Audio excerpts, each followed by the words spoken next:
Hi, in today's tutorial I'm going to show you how to deactivate your Tinder application or Tinder account.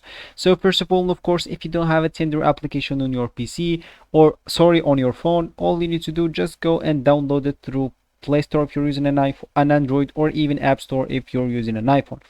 Then all you need to do, just go and sign in to create your account. Of course, if you already have an account, just ignore all of that, log in into your account, and let's just get straight to it. So let me just search, or you should first just launch the Tinder application. And first of all, of course, if you know that is Tinder, you can actually like decline people, match people, message the people if you are matching with them. Of course, we have this option of search.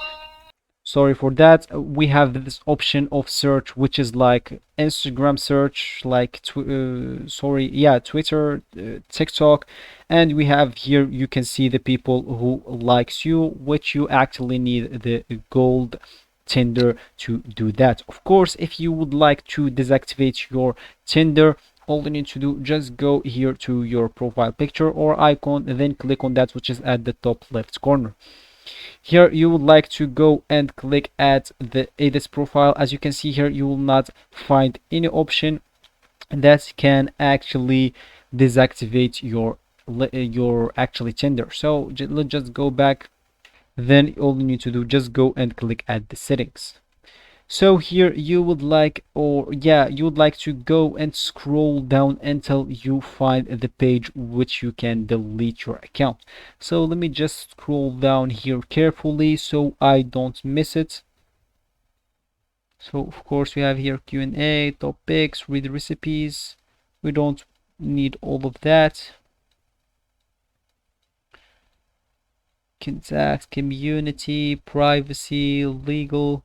So as you can see, here is it, which is the last option. So if you actually clicked on delete my account, you will actually deactivate your account. So as you can see here, pause my account. So if you would like to keep your account but not shown to others, you can pause your account. Instead, you can turn this off on settings. So if you want to pause actually your account instead of deleting it, which is actually deactivate, you can just go here and click at pause your account. But if you would like to actually delete your account, just go here and click at delete my account, and you will be actually deleting your account. So that will be actually for the video. Thank you for watching and goodbye.